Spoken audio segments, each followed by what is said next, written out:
Ukrainian President Volodymyr Zelensky visited the area flooded by a major dam that collapsed in South Ukraine this week. The flood left 5 residents in the Kakhovka region dead, according to reports. Officials say that more than 6,000 people have been evacuated from cities, towns, and villages on both the Ukrainian and Russian-controlled sides of the Dnieper River, which the dam has emptied its reservoir onto. Now, the destruction of the Kakhovka Dam led to flooded villages, endangered crops, threatened supplies of drinking water. Ukraine and Russia have both blamed each other for the destruction. Meanwhile, Ukrainian forces have suffered losses in heavy equipment and soldiers as they met greater than expected resistance from Russian forces in first attempt to breach Russian lines in the east in recent days. That's according to 2 senior U.S. officials who told CNN's Jim Ciuto. Senior fellow and military expert at Defense Priorities, Lieutenant Colonel Daniel Davis, joins us now to discuss. Thank you for being with us. Thanks for having me. So what do you make of what's happening with Ukraine's offensive, which I guess in the greater context of things could be the defensive, but what's complicated now by the impact of the flooding and the greater than expected resistance from Russia? Yeah, we'll take the bridge issue first. Both Moscow and Kiev immediately seized on that once it became clear that what had happened, and violently accused the other of terrorist attacks, etc.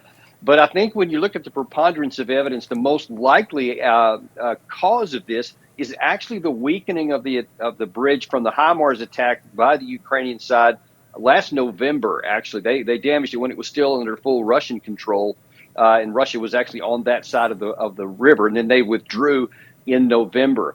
The thing has been leaking for months, and it appears that it just finally gave way and broke the top of it. Actually, the superstructure underneath is actually still intact, and things could get worse if that goes out too. But the reason I say that is because you see that the military units on both sides of the river were neither side was prepared for this, and they've both been scrambling to get out of the way. So that means that no one knew it was coming. And I think they're both just trying to take advantage of it in the information sphere to their advantage. So now, it is having. Go ahead. It is having an impact, though, on the offensive or on the process of the war, because it washed away a lot of mines on the Russian side and also their defensive positions. They've had to relocate backwards, but it's complicated the Ukrainian side because now then they can't launch some of these cross river operations over the Dnieper that they had potentially planned, because now then the far shore has been expanded and now turned into a morass. So they can't land there now potentially for many weeks to come. So it's basically taken the southern part of that fight off the table for the time being and put all the focus then on the next part around the Zaporizhzhia area, where now, as you pointed out, the offensive seems to have been kicked off. So you are saying that a previous engagement, a previous effort in the war on the Ukrainian side is what damaged the dam. So unlikely, you're saying, if you're looking at the evidence, to be that it was deliberately either Ukraine or Russia engaging this sabotage, but the result of previous efforts by the Ukrainians. And does that just kind of show, the dangers of this conflict going on and on and on, where there will be damage, there will be loss of life, there will be destruction that wasn't even intended by either side, just as a consequence of this horrific war continuing to unfold?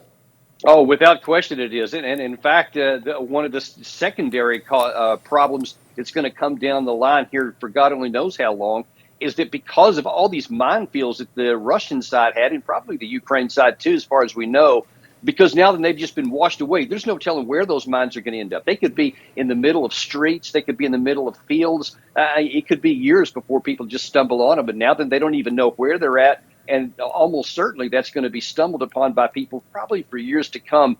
And it's just going to continue on even after the war is over. That is, that's truly horrifying. Colonel, you wrote in a recent op-ed for Newsweek that Ukraine must not be allowed to join NATO. Can you expand on the argument you made there? Yeah, look, it doesn't matter how this thing ends, whether negotiated settlement here or an outright victory by either side. And of course, that really means the Russian side. Under no circumstances is it in American interest or even European interests for that matter, to give binding military security guarantees to Ukraine. Because look, this whole war here was at a minimum 15 direct years in the making before it happened here. And the animosity now between the Ukrainians and the Russians has just, risen off the charts and is not going away for a generation. Even after this thing is over, it's entirely possible that the war could start again by either side. And the United States has no interest in being on the hook to potentially go fight a war with Russia if that sparks back again. So armed neutrality for Ukraine is fair game. They should be free with whatever comes out of a negotiated settlement to have their own national security, to arm themselves however they want to be. But it is no way that the Americans should provide any kind of security guarantees, whether individually or through NATO. And what do you make of what the Ukrainian people want? It's my understanding that for a long time there was a desire to be a part of Europe geopolitically, culturally, and the war has really shifted this kind of sentiment, especially among citizens in Ukraine who now really feel this identity. We are Ukrainian, we are not Europeans, we are embracing our culture as a part of their defense against an invasion. That's really what sparked this kind of sentiment among the citizens. Does Ukraine still strongly want to join NATO and the rest of Europe?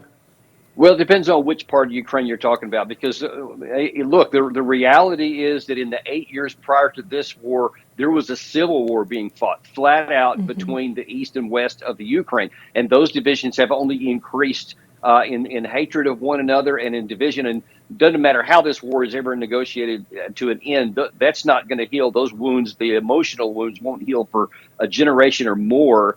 And so the people on the western side, many of them absolutely want to join NATO because they view that as the only security guarantee against a much larger Russian neighbor. And then the other side of the Ukraine, of course, they want nothing to do with NATO or anything else. They want protection from Moscow. So it depends on where you are in Ukraine as to what they want. So there is no unified Ukraine is the bottom line.